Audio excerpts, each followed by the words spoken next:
ଯେତେବେଳେ IPS madam ବିଧବା ମହିଳା ବେଶରେ ଜେଲରେ ଅନ୍ଧାରୀ କୋଠରୀ ଭିତରକୁ ଗଲେ, ଜାଣିପାରିଲେ କି ଏହି ଜେଲ୍ କେବଳ ଅପରାଧୀମାନଙ୍କ ପାଇଁ ସଜା କାଟିବାର ଠିକଣା ନୁହେଁ, ବରଂ ଏକ ସଂଗଠିତ ଶୋଷଣର ଆଡ୍ଡା। ସେଠାରେ ଚିଫ୍ ଗାର୍ଡ ମହିଳା କଏଦୀମାନଙ୍କ ସହିତ ଯୌନ ସମ୍ପର୍କ ରଖନ୍ତି। ନିଜର ଯୌନ କ୍ଷୁଧା ମେଣ୍ଟାଇବା ପାଇଁ ବୟସ୍କ ମହିଳା କଏଦୀଙ୍କୁ ଛାଡ଼ି ପ୍ରତ୍ୟେକ ଯୁବା ମହିଳା କଏଦୀଙ୍କୁ ବେଡ୍ ପାର୍ଟନର କରାଇ ଦେବାକୁ ମଜବୁର କରିଦିଅନ୍ତି। ଯେତେବେଳେ ଆଇପିଏସ୍ ମ୍ୟାଡମ୍ ନିଜେ କଏଦୀ ରୂପରେ ଜେଲରେ ପହଞ୍ଚିଲେ, ତାଙ୍କ ସହିତ ମଧ୍ୟ ସେହି କାମ ହେଲା ଯାହା ଅନ୍ୟ ମହିଳା କଏଦୀମାନଙ୍କ ସହିତ ଘଟି ଆସୁଥିଲା। ହେ ବନ୍ଧୁଗଣ, କିଭଳି ଏହିସବୁ ହେଲା ତାହା ଜାଣିବା ପାଇଁ ଭିଡ଼ିଓଟିକୁ ଶେଷ ପର୍ଯ୍ୟନ୍ତ ଦେଖନ୍ତୁ। ରାତି 11ଟା ବାଜି ସାରିଥିଲା। ରାଜଧାନୀର ଏକ ଭିଭିଆଇପି ଗଭର୍ଣ୍ଣମେଣ୍ଟ କ୍ୱାର୍ଟରରେ ଆଇପିଏସ୍ ରଶ୍ମି ପ୍ରଭା ବାସୁ ଅଫିସ୍ ଫାଇଲ୍ ଖେଳାଇ ଚାଲିଥାନ୍ତି। ରୁମ୍ଟିରେ ହାଲକା ଲାଇଟ୍ ଥିଲା। କେବଳ କାନ୍ଥ ଘଣ୍ଟାର ଟିକ୍ ଟିକ୍ ଶବ୍ଦ ବ୍ୟତୀତ ସବୁକିଛି ଶୂନଶାନ୍। ଟେବୁଲ ଉପରେ ପଡ଼ିଥିବା ଗୋଟେ ପୁରୁଣା ଫାଇଲ୍ ଉପରେ ମ୍ୟାମ୍ ରଶ୍ମିଙ୍କର ନଜର ପଡ଼ିଲା। ବହୁଦିନ ହେଲାଣି ଏ ଫାଇଲ୍ ଟେବୁଲ ଉପରେ ଅଳସ ଭାଙ୍ଗିବା ପରି ପଡ଼ି ରହିଥିବା ମନେ ଆସିଲା। ଫାଇଲ୍ ସିଗ୍ନେଚର କରିବାକୁ ଆସୁଥିବା ବଡ଼ବାବୁମାନେ ଅନେକ ଫାଇଲ୍ ଦେଖାଉଛନ୍ତି, ଫାଇଲ୍ ବିଷୟରେ ବୁଝାଉଛନ୍ତି, ସିଗ୍ନେଚର କରେଇ ନେଉଛନ୍ତି। ହେଲେ କ'ଣ ଏଇ ଫାଇଲ୍ଟି ଏଠି ଏମିତି ପଡ଼ି ରହି ସେହିଠାରେ ଆସ୍ଥାନ ଜମାଇ ସାରିଲାଣି? ଜାଣିବା ପାଇଁ ମନରେ ଉତ୍ସୁକତା ଆସିବାରୁ ପାଖକୁ ଟାଣି ଆଣିଲେ। ଫାଇଲ୍ର ଟାଇଟଲ୍ ଥିଲା ମହିଳା କଏଦୀ ଅନିୟମିତତା ରିପୋର୍ଟ। ଫାଇଲ୍ଟିକୁ ଖୋଲିଲେ। ପ୍ରଥମ ପୃଷ୍ଠାରେ ଆଖି ବୁଲେଇ ଆଣି ଆଶ୍ଚର୍ଯ୍ୟ ହୋଇଗଲେ ମ୍ୟାମ୍ ରଶ୍ମି। ଚିଫ୍ ଗାର୍ଡ ମଦନ ଦ୍ୱାରା ମହିଳା କଏଦୀଙ୍କୁ ଯୌନ ଶୋଷଣ, ଶାରୀରିକ ହିଂସା, ମାନସିକ ନିର୍ଯାତନା। ସେହି ପେଜ୍ରେ 2ଟା ଫଟୋ, ଗୋଟେ ପେନ୍ଡ୍ରାଇଭ୍ ସେଲୋଟେପ୍ ଦ୍ୱାରା ଚିପକା ଯାଇଛି। ଏସବୁ ଦେଖିବା ପରେ ମ୍ୟାମ୍ ରଶ୍ମିଙ୍କର ମନ ଫାଇଲ୍ ଭିତରକୁ ପଶିବାକୁ ଇଚ୍ଛା ହେଲା। ପୃଷ୍ଠା ପରେ ପୃଷ୍ଠା ପଢ଼ି ଚାଲିଲେ। ସବୁ ଦେଖି ସାରିବା ବେଳକୁ ରାତି 3ଟା ବାଜି ସାରିଥାଏ। ସ୍ଥିର କଲେ କି ଏ ଫାଇଲ୍କୁ ଓପନ୍ କରିବେ। ଏହା କେବଳ ଏକ ଡ୍ୟୁଟି ନୁହେଁ, ଏହା ଏକ ମାନବିକତାପୂର୍ଣ୍ଣ ଘଟଣା।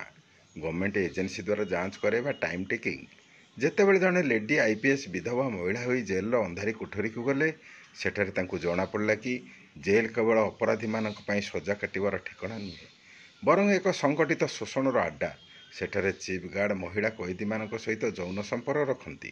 ନିଜର ଯୌନ କ୍ଷୁଧା ମେଣ୍ଟାଇବା ପାଇଁ ବୟସ୍କ ମହିଳା କଏଦୀଙ୍କୁ ଛାଡ଼ି ପ୍ରତ୍ୟେକ ଯୁବା ମହିଳା କଏଦୀଙ୍କୁ ବେଡ୍ ପାର୍ଟନର କରାଇ ଦେବାକୁ ମଜବୁର କରିଦିଅନ୍ତି। ଯେଉଁ କଏଦୀ କୌଣସି ବି ଅବଜେକ୍ସନ୍ କରନ୍ତି, ତାଙ୍କୁ ଶାରୀରିକ, ମାନସିକ ନିର୍ଯାତନା ଏପରି ଦିଆଯାଏ ଯେ କୌଣସି ଅନ୍ୟ ଉପାୟ ନ ପାଇ ସେଥିରୁ ମୁକ୍ତି ପାଇବା ପାଇଁ ତାଙ୍କ କଥାରେ ରାଜି ହୋଇଯାଆନ୍ତି। ଯଦି ବା ଅରାଜି ହୋଇ ସ୍ୱର ଉଠାଇଲେ, ତେବେ ତାଙ୍କ ଲାଶ। ରାତି 11ଟା ବାଜି ସାରିଥିଲା। ରାଜଧାନୀର ଏକ ଭିଭିଆଇପି ଗଭର୍ଣ୍ଣମେଣ୍ଟ କ୍ୱାର୍ଟର ଆଇପିଏସ୍ ରଶ୍ମି ପ୍ରଭା ବାସୁ ଅଫିସ୍ ଫାଇଲ୍ ଖେଳାଇ ଚାଲିଥାନ୍ତି। ରୁମ୍ଟିରେ ହାଲକା ଲାଇଟ୍ ଥିଲା। କେବଳ କାନ୍ଥ ଘଣ୍ଟାର ଟିକ୍ ଟିକ୍ ଶବ୍ଦ ବ୍ୟତୀତ ସବୁକିଛି ଶୂନଶାନ୍। ଟେବୁଲ ଉପରେ ପଡ଼ିଥିବା ଗୋଟେ ପୁରୁଣା ଫାଇଲ୍ ଉପରେ ମ୍ୟାମ୍ ରଶ୍ମିଙ୍କର ନଜର ପଡ଼ିଲା। କାହିଁ କେତେ ଦିନରୁ ଆସ୍ଥାନ ଜମାଇ ସେହି ଟେବୁଲ ଉପରେ ପଡ଼ି ରହିଛି।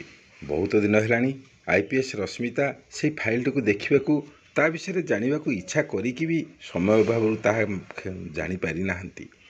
ଆଜି କିନ୍ତୁ ତାଙ୍କ ମନରେ ସେହି ଅଧା ରହିଯାଇଥିବା ଇଚ୍ଛାକୁ ପୂରଣ କରିବା ପାଇଁ ଫାଇଲ୍ଟିକୁ ନିଜ ଆଡ଼କୁ ଟାଣି ଆଣିଲେ। ଫାଇଲ୍ ଉପରେ ଲେଖାଯାଇଥିଲା ମହିଳା କଏଦୀ ଅନିୟମିତତା ରିପୋର୍ଟ। ବଡ଼ ଉତ୍ସୁକତାର ସହିତ ଆଇପିଏସ୍ ମ୍ୟାମ୍ ଫାଇଲ୍ଟିକୁ ଖୋଲିଲେ। ଫାଇଲ୍ର ଫାଷ୍ଟ ପେଜ୍ ପଢ଼ୁ ପଢ଼ୁ ତାଙ୍କର ରୁମ ଟାଙ୍କୁରି ଆସିଲା। ଗାର୍ଡ ଚିଫ୍ ମଦନ ଷଡ଼ଙ୍ଗୀ ଦ୍ୱାରା ମହିଳା କଏଦୀଙ୍କୁ ଯୌନ ଶୋଷଣ, ଶାରୀରିକ ହିଂସା ଓ ମାନସିକ ନିର୍ଯାତନାର 2ଟି ଇମେଜ୍, ଗୋଟିଏ ଭିଡ଼ିଓ କ୍ଲିପ୍ ଫାଇଲ୍ରେ ସେଲୋ ଟେପ୍ ଦିଆଯାଇ ଲଗାଯାଇଥିଲା। ଏତକ ଦେଖି ସାରିବା ପରେ ରଶ୍ମିତାଙ୍କ ମନ ଫାଇଲ୍ ଭିତରକୁ ଅଧିକରୁ ଅଧିକ ଯିବା ପାଇଁ ଉତ୍ସାହିତ ହୋଇପଡ଼ିଲା। ଇଏ କେବଳ ଡ୍ୟୁଟି ନଥିଲା, ଡ୍ୟୁଟି ସହିତ ଥିଲା ମାନବିକତାର କରୁଣ ପରିଣତି। ଗଭର୍ଣ୍ଣମେଣ୍ଟ କ୍ରାଇଟେରିଆ ଦେଇ ଇନଭେଷ୍ଟିଗେସନ୍ କଲେ ବହୁତ ସମୟ ଲାଗିବ। ତେଣୁ ଯେତେ ଶୀଘ୍ର ହେଉ ପଛେ ଏହିଭଳି ସେନ୍ସିଟିଭ୍ ଘଟଣାରୁ ପରଦା ଉଠିବା ଦରକାର। କାଳ ବିଳମ୍ବ ନ କରି ଯୋଜନା ପ୍ରସ୍ତୁତ କରିଦେଲେ କି ଏ ଘଟଣା ବିଷୟରେ ଇନଭେଷ୍ଟିଗେସନ୍ ପାଇଁ ସେ ନିଜେ କଏଦୀ ହୋଇ ଜେଲ୍ ଯିବେ। ମାତ୍ର ନିଜର ଅସଲ ରୂପରେ ନୁହେଁ, ସେ ମିତା ରୂପରେ ଜେଲ୍ ଯିବେ। ଜଣେ 35 ବର୍ଷିଆ ବିଧବା ମହିଳା, ଯାହା ଉପରେ ପତିଙ୍କ ହତ୍ୟା କରିବାର ମିଥ୍ୟା ଅଭିଯୋଗ ଅଛି। Duplicate FIR, duplicate court order ପ୍ରସ୍ତୁତ କରାଗଲା। ଏହି ମ୍ୟାଟର ଖୁବ୍ କମ୍ ଅଫିସରଙ୍କ ଜାଣିବାରେ ହେଲା। 5 ଦିନ ପରେ ଜେଲ୍ରେ ବଡ଼ ଲୁହା ଗେଟ୍ ଦେଇ କୋର୍ଟ ଭ୍ୟାନ୍ ଜେଲ୍ ମଧ୍ୟକୁ ପ୍ରବେଶ କଲା। ସେହି ଭ୍ୟାନ୍ରୁ ଧଳା ଲୁଗା ପିନ୍ଧିଥିବା, ମୁଣ୍ଡ ଚୁଟି ଆଲୁରୁ ବାଲୁରୁ ହୋଇଥିବା ଜଣେ ମହିଳା ଓହ୍ଲାଇଲେ। ତାଙ୍କ ଚେହେରାରେ ଭରପୁର ଭୟ ଥିଲା। ସେ କୁଲୁବୁଲୁ ହୋଇ ଚାରିଆଡ଼କୁ କେବଳ ଚାହୁଁଥାନ୍ତି। ସେ ଥିଲେ ଆଇପିଏସ୍ ରଶ୍ମି ପ୍ରଭା ବସୁ, ଯିଏକି ମିତା ରୂପରେ ଥିଲେ। ଜେଲ୍ର ପ୍ରଥମ ରାତି ଅସହନୀୟ ଥିଲା। ଜୀବନରେ କେବେ ବି ପୋଡ଼ା ରୁଟି, ଛୁଙ୍କ ନ ହୋଇଥିବା ଡାଲି ଖାଇନଥିବା ରଶ୍ମିତାଙ୍କୁ ଆଜି ତାହା ବି ଗ୍ରହଣ କରିବାକୁ ପଡ଼ିଲା। କ'ଣ ବା କରିବେ ସେ? ତାଙ୍କୁ ତ ଅପରେସନ୍ ସକ୍ସେସ୍ କରିବାକୁ ପଡ଼ିବ, ଇନଭେଷ୍ଟିଗେସନ୍ ଆଗକୁ ବଢ଼ାଇବାକୁ ପଡ଼ିବ। ଦ୍ୱିତୀୟ ଦିନ ଆଉ ଜଣେ ମହିଳା କଏଦୀ ରଶ୍ମିତାକୁ ଆସି କହିଲେ, ଭଉଣୀ ତୁମେ ନୂଆ ହୋଇ ଆସିଛ, ଅଧିକ କଥାବାର୍ତ୍ତା କରିବନି। ସେ ବଦମାସ ମଦନର ନଜର ପଡ଼ିବ ତ ଜାଣ ସବୁକିଛି ଶେଷ ହୋଇଯିବ। ସେଇ କଏଦୀ ଥିଲା ରୁବିନା, ଯିଏକି ଗତ 3 ବର୍ଷ ହେଲାଣି ବିନା ସଜାରେ ଜେଲରେ ରହି ସଜା କାଟୁଥିଲା। ରୁବିନାର ଏହି କଥା ଶୁଣି ରଶ୍ମିତା ପଚାରିଲେ, କାହିଁକି? ରୁବିନା କହିଲା, ତୁମେ ନୂଆ ଆସିଛ, କିଛି ଜାଣିନ। ତୁମେ ଜାଣିନ ସେଇ ଶୈତାନକୁ। ଏଠାରେ ଥିବା ମହିଳା କଏଦୀଙ୍କୁ ସିଏ ରାତିରେ ଜଣଙ୍କୁ ପଠାଏ, ଆଉ ଯିଏ ନ ଯାଏ ତାକୁ ବହୁତ ମାଡ଼ ଖାଇବାକୁ ପଡ଼େ, ବହୁତ ଯନ୍ତ୍ରଣା ସହିବାକୁ ପଡ଼େ। ଏଠାରେ ଥିବା ସମସ୍ତ କଏଦୀଙ୍କର ଲିଷ୍ଟ କରି ରଖିଥାଏ। ତାର ଯେଉଁଦିନ ଯାହାକୁ ଇଚ୍ଛା ତାକୁ ସେ ଡକାଇ ପଠାଇଥାଏ। ଏପରିକି କୌଣସି କଏଦୀର ଯଦି ମାସର ସେଇ ଅସୁବିଧା ଦିନଗୁଡ଼ିକ ଚାଲିଥାଏ, ତଥାପି ସେ ଛାଡ଼େନି। ଏତେ ନିଷ୍ଠୁର କୁହନି ତା କଥା। କଥା ନ ମାନିଲେ ବେଳେବେଳେ ଖାଦ୍ୟରେ କିଛି ବି ମିଶାଇ ଦିଏ। ଏ କଥା ଶୁଣିବା ପରେ ରଶ୍ମିତା ସ୍ଥିର କଲେ କି ସବୁ ପ୍ରକାର ଯନ୍ତ୍ରଣାକୁ, ସବୁ ପ୍ରକାର ଘଟଣାକୁ ସିଏ ନିଜ ଆଖିରେ ଦେଖିବେ। ସିଏ କୋଠରୀର କାନ୍ଥ ଫାଟରେ ଗୋଟେ ଛୋଟ କ୍ୟାମେରାକୁ ଲୁଚାଇ କରି ସେଟ୍ କରିଦେଲେ। ତାଙ୍କର ୟୁନିଫର୍ମ ଓ ଅନ୍ୟ ସମସ୍ତ ଡ୍ରେସ୍ ଅର୍ଣ୍ଣାମେଣ୍ଟସ୍ ବାହାରେ ଥିବା ଡ୍ରାଇଭର ଅମିତ ପାଖରେ ସୁରକ୍ଷିତ ଥାଏ। ତୃତୀୟ ରାତି। ଚିଫ୍ ଗାର୍ଡ ମଦନ ପ୍ରଥମ ଥର ପାଇଁ ସାମ୍ନାକୁ ଆସିଲା। ଡେଙ୍ଗା ହୃଷ୍ଟପୁଷ୍ଟ ଶରୀର, ଆଖିରେ କାମନା ବାସନା ଟହଟ ଅଗ୍ନି ପିଣ୍ଡୁଳା, ଭାବଭଙ୍ଗୀରେ ଚାକିରିଆର ଅହଙ୍କାର। ରଶ୍ମିତା ଓରଫ ମିତାକୁ ପ୍ରଶ୍ନ କଲେ। ମିତାର ସ୍ୱର ଏତେ ଧୀର ଥିଲା କି ଯେପରି କୋଠରୀର କାନ୍ଥ ବି ଶୁଣିପାରିବ ନାହିଁ। ମଦନ ମିତାର ଓଠକୁ ଉପରକୁ ଟେକି ପ୍ରଶ୍ନ କଲେ କି, ନୂଆ ଆସିଛ, ବଢ଼ିଆ ତ ହେଇଛ।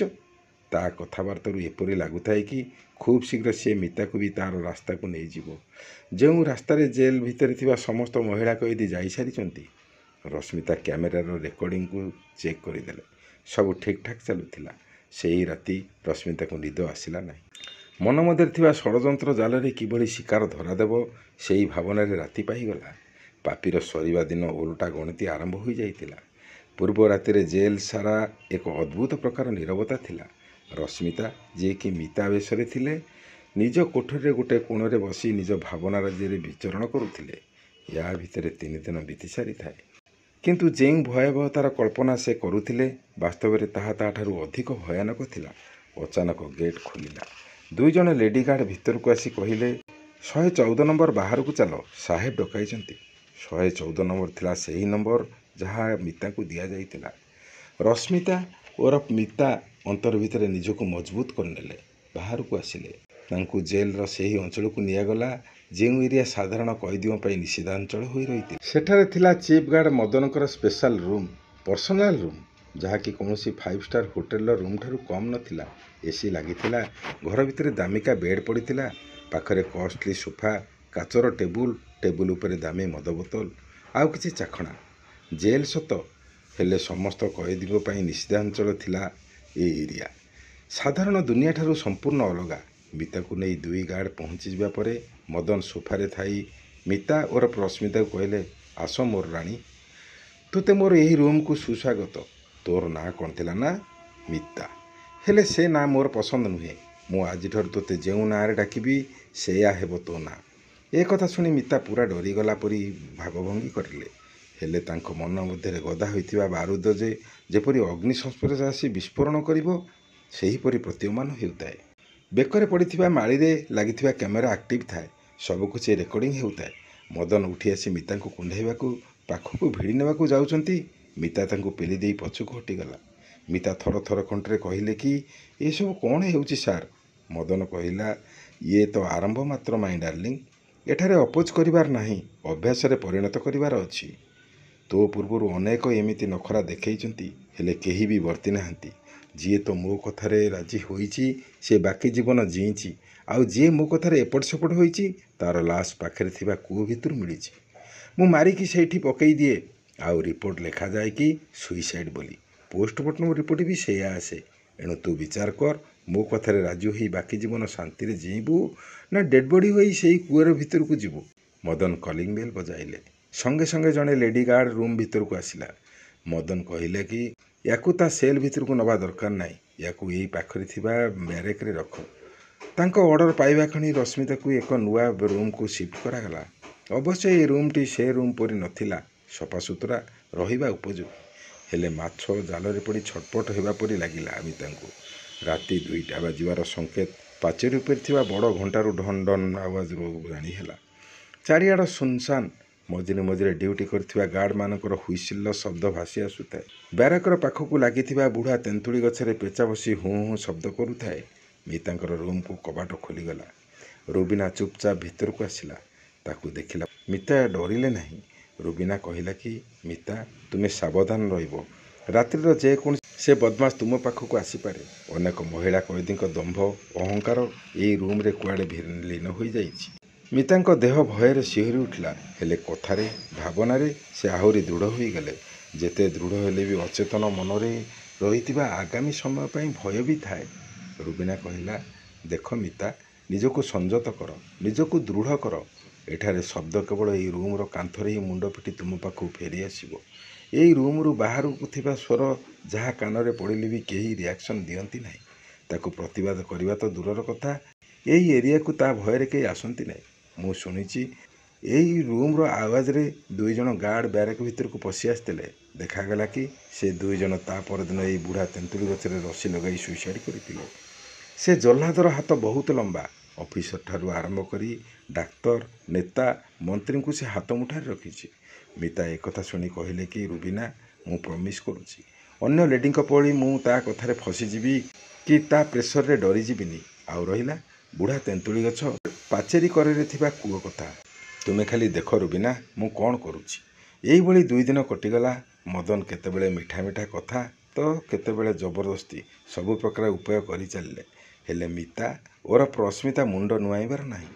ବେଳକୁ ବେଳ ତାଙ୍କ ମିଶନ ଆହୁରି ପାଖକୁ ଆସିବାକୁ ଲାଗିଲା। ଡ୍ରାଇଭର ଅମିତ ଜେଲ୍ ବାହାରେ ଆଡ଼ଭୋକେଟ୍ ରୂପରେ ଏପଟ ସେପଟ ହେଉଥାଏ। ଯେଉଁ ଅଫିସରମାନଙ୍କ ଜାଣତରେ ଏସବୁ ଚାଲିଥାଏ, ସେମାନେ ଡିଭାଇସ୍ରୁ ସମସ୍ତ ମ୍ୟାଟରର ରେକର୍ଡିଂକୁ ସୁରକ୍ଷିତ ରଖୁଥାନ୍ତି। ବିଭିନ୍ନ ଇଲେକ୍ଟ୍ରୋନିକ୍ସ ମିଡ଼ିଆ ଓ ପ୍ରିଣ୍ଟିଂ ମିଡ଼ିଆର ନିର୍ଭରଯୋଗ୍ୟ ରିପୋର୍ଟରମାନଙ୍କୁ ମଧ୍ୟ ଆଲର୍ଟ ରଖାଯାଇଥାଏ। ଏହିପରି 3 ଦିନ କଟିଯିବା ପରେ ଚତୁର୍ଥ ରାତି ଆସିଲା। ସନ୍ଧ୍ୟାବେଳୁ ଲେଡି ଗାର୍ଡକୁ ମଦନ ଖବର ଦେଇ ପଠାଇଲେ କି ଆଜି ଯା ତାକୁ ଜଣାଇ ଦେ କି ଆଜି ପରୀକ୍ଷାର ରାତି। ଆଇଦର ସେ ମୋ କଥାରେ ରାଜି ହୋଇ ବାକି ଜୀବନତକ ଶାନ୍ତିରେ କାଟିବ, ନଚେତ୍ ବୁଢ଼ା ତେନ୍ତୁଳି ଗଛରେ ରସିରେ ଝୁଲିବ, ନହେଲେ ସେହି ପୁରୁଣା କୂଅରେ ସଲିଳ ସମାଧି ନେବ।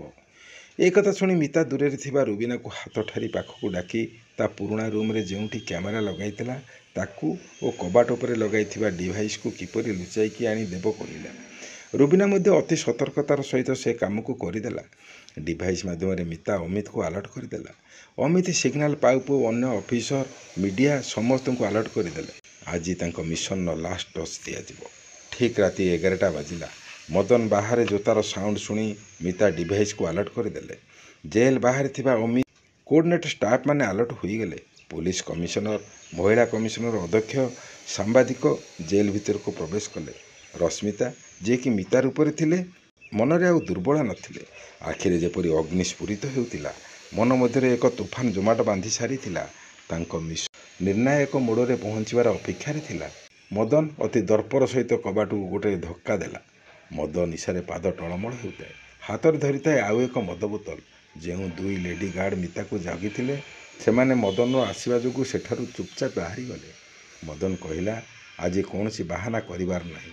ଭଲରେ ରାଜି ହୋଇଯା, ନହେଲେ ମୁଁ ଜବରଦସ୍ତି କରିବା ପାଇଁ ବାଧ୍ୟ ହେବି। ତୁ ଯେତେ ଚିଲେଇଲେ ତୋ ଚିତ୍କାର ମୋ ଅର୍ଡ଼ରରେ ଏହି ରୁମ୍ରୁ ବାହାରକୁ ଯାଇପାରିବ ନାହିଁ। ଏ କଥା କହି ଯେମିତି ମିତାକୁ ଧରିବାକୁ ଯାଇଛି, ମିତା 2 ପାଦ ପଛକୁ ଘୁଞ୍ଚି ଯାଇ କହିଲେ କି ମୁଁ ଆପଣଙ୍କ ସେବା ପାଇଁ ରେଡ଼ି ଅଛି ସାର୍, କେବଳ ମୋ ଉପରେ ଦୟା କରନ୍ତୁ। ଏ କଥା ଶୁଣି ମଦନ ଭିତର ପଟୁ କବାଟ ବନ୍ଦ କରିଦେଲେ। ସେ ରୁମ୍ରେ ମଦନ ଓ ମିତା ବ୍ୟତୀତ ତୃତୀୟ ବ୍ୟକ୍ତି କେହି ନଥିଲେ। ମିତା ବହୁତ ଚାଲାକର ସହିତ ଡିଭାଇସ୍ର କ୍ୟାମେରାକୁ ବଟନ୍କୁ ପୁଶ୍ କରିଦେଲେ। ଏକ ଲାଇଭ୍ ଟେଲିକାଷ୍ଟ ଷ୍ଟାର୍ଟ ହୋଇଗଲା। ଡ୍ରାଇଭର ଅମିତ ଯେମିତି ସିଗ୍ନାଲ ପାଇଲେ କି ଲାଇଭ୍ ଷ୍ଟାର୍ଟ ହେଲା, ସେ ସଙ୍ଗେ ସଙ୍ଗେ ଅନଲାଇନ୍ ସେୟାର କରିବାକୁ ଆରମ୍ଭ କରିଦେଲେ। ଯେମିତି ମଦନ ମିତା ଓରଫ IPS ରଶ୍ମିତାଙ୍କ ପାଖକୁ ଆସିଛି। ମିତା କହିଲେ କି ପ୍ରଥମେ ମୁଁ ଆପଣଙ୍କ ସେବା କରିବି ନା ଯାହା ଆପଣଙ୍କ ବିଷୟରେ ଜାଣିଛି କହିବି। ମଦନ ଯାହା ଆଗକୁ ରଶ୍ମିତାକୁ ଧରିବା ପାଇଁ ଆସୁଥିଲେ ସେଇଠାରେ ଠିଆ ହୋଇଗଲେ। ମାନେ କ'ଣ କହିବାକୁ ଚାହୁଁଛୁ ତୁ? ଏଥର ରଶ୍ମିତା ଆହୁରି ଦୃଢ଼ ହୋଇଗଲେ। ଏଥର ତାଙ୍କ ଚେହେରାରେ, ତାଙ୍କ ଆଖିରେ ଡର ନଥିଲା, ଥିଲା ଅଗ୍ନିର ସ୍ଫୁଲିଙ୍ଗ। ମୁଁ ଜାଣିଛି ତମେ ଏ ଜେଲରେ ଗୋଟାଏ ର୍ୟାକେଟ୍ ଚଳାଉଛ। ତୁମେ ରୁବିନା, ଶବନମ, ଆରତୀ ଆଉ ମହିଳାଙ୍କୁ କଏଦୀ ନୁହେଁ ଗୋଲାମ ବନାଇ ରଖିଛ। ନା କେବଳ ତାଙ୍କୁ ଶାରୀରିକ ଯନ୍ତ୍ରଣା ଦେଇଛ, ତାଙ୍କୁ ମାନସିକ ଯନ୍ତ୍ରଣାରେ ବି ଜର୍ଜରିତ କରି ରଖିଛ। ତୁମରି ଲୋକ ଜେଲରେ ଡ୍ରଗ୍ସ ପହଞ୍ଚାଉଛନ୍ତି। ଗୁଣ୍ଡାଙ୍କ ସହିତ ତୁମର ସମ୍ପର୍କ ରହିଛି। ବାହାରେ ଘଟ ଅନେକ କ୍ରାଇମର ମନିଟରିଂ ଏଇ ଜେଲରୁ ତୁମର ଇସାରାରେ ହେଉଛି। ତୁମେ ଏଠାକୁ ମହିଳା କଏଦୀକୁ ବାହାରକୁ ସପ୍ଲାଏ ବି କରୁଛ। ଯିଏ ତୁମ ବିରୁଦ୍ଧରେ ସ୍ୱର ଉଠାଉଛି ତାର ଲାଶ କୂଅରେ ମିଳୁଛି କିମ୍ବା ତେନ୍ତୁଳି ଗଛରେ ଦୌଡ଼ା ଦେଇ ଆତ୍ମହତ୍ୟା କରୁଛି। ପ୍ରକୃତରେ ଆତ୍ମହତ୍ୟା ନୁହେଁ, ତୁମେ ସେମାନଙ୍କୁ ମାରି ଗଛରେ ଟାଙ୍ଗି ଦେଉଛ, ସୁଇସାଇଡ୍ର ରୂପ ବି ଦେଉଛ। ଏ କଥା ଶୁଣିବା ପରେ ମଦନ ଜୋରରେ ହସିବାକୁ ଲାଗିଲେ। ଠିକ୍ ଶୁଣିଛୁ। ଯାହା ହେଉ, ମୋ ବିଷୟରେ ତୁ ତ ଏତକ ତଥ୍ୟ ସଂଗ୍ରହ କରିପାରିଛୁ। ହଁ, ମୁଁ ଡ୍ରଗ୍ସ ସପ୍ଲାଏ କରେ। ଯେତେକ ନିଶା କାରବାର କ୍ରାଇମ୍ ହୁଏ ମୋ ଜାଣତରେ, ମୋ ଇସାରାରେ ହୁଏ। ଆଉ କ'ଣ କହିଲୁ? ମୋ ବିରୁଦ୍ଧରେ ସ୍ୱର ଉଠାଇବା କଥା। ହଁ, ତା ବି ଠିକ୍। ଯିଏ ମୋ କଥାରେ ଅରାଜି ହୋଇଛି ତାକୁ ଏ ଦୁନିଆ ଛାଡ଼ିବାକୁ ପଡ଼ିଛି। ତୁ ତ ଏବେ ସବୁ ଜାଣିସାରିଲୁଣି। ତେବେ କହ, ତୁ ଦୁନିଆ ଛାଡ଼ିବୁ ନା ମୋ କଥାରେ ରାଜି ହୋଇ ବାକି ଜୀବନ ଶାନ୍ତିରେ କାଟିବୁ? ନଚେତ୍ ରାତି ପାଇବା ବେଳେ କୂଅ ପାଣିରେ ତୋର ଲାଶ ଭାସିବାଟା ଥୟ। ଏଥର କହ, ତୋର ନିଷ୍ପତ୍ତି କ'ଣ? IPS ରଶ୍ମିତା ଏଥର ଆହୁରି ଦୃଢ଼ ହୋଇଗଲେ। ସେ ଜାଣିସାରିଲେ ଯେ ମଦନ ନିଜ ମୁହଁରେ ନିଜ କରିଲା କର୍ମକୁ ସ୍ୱୀକାର କରିସାରିଲାଣି। କହିଲେ, ତୁ ମୋର କିଛି ବିଗାଡ଼ି ପାରିବୁନି ମଦନ ଷଡ଼ଙ୍ଗୀ। ତୁ ଏବେ ଲାଇଭ୍ରେ ଅଛୁ। ତୋର ଏ କଳା କାରନାମାର ଗାଥା ସାରା ଦେଶ ଦେଖୁଛି, ଶୁଣୁଛି। ଏ କଥା ଶୁଣି ମଦନର ଚେହେରାର ରଙ୍ଗ ଉଡ଼ିଗଲା। ନିଶାରେ ଟଳମଳ ହେଉଥିବା ଲୋକଟା ନିଶା ଉତୁରିଗଲା। ବାହାର କବାଟ ନକ୍ ହେଲା। ରଶ୍ମିତା ଭିତରୁ କବାଟ ଖୋଲିଦେଲେ। ସଙ୍ଗେ ସଙ୍ଗେ ଭିତରକୁ ପୋଲିସ କମିଶନର, ମହିଳା କମିଶନର ଅଧ୍ୟକ୍ଷ, ଅନ୍ୟ ସମସ୍ତ ପୋଲିସ ଫୋର୍ସ, ସାମ୍ବାଦିକ ପଶି ଆସିଲେ। କମିଶନରଙ୍କ ନିର୍ଦ୍ଦେଶରେ ଚିଫ୍ ଗାର୍ଡ ମଦନ ଷଡ଼ଙ୍ଗୀ ହାତରେ ପିନ୍ଧାଇ ଦିଆଗଲା ହାତକଡ଼ି। ସେହି ହାତକଡ଼ି ସହିତ ଦୌଡ଼ିବାକୁ ଚେଷ୍ଟା କଲା ସେ। ହେଲେ ଚାରିପଟୁ ପୋଲିସ ଫୋର୍ସ ଘେରି ଯାଇଥିଲେ। ଆଉ କିଛି ଉପାୟ ନଥିଲା ତା ପାଖରେ। ମଦନ ଇସାରାରେ ଯେଉଁ ଗାର୍ଡମାନେ ଉଠ ବସ ହେଉଥିଲେ ସେମାନେ ମୁଣ୍ଡ ତଳକୁ କରି ଠିଆ ହୋଇଥାନ୍ତି। ରାତ୍ରିର ସେହି ସମୟରେ ଇନଭେଷ୍ଟିଗେସନ୍ ଆରମ୍ଭ କରାଗଲା।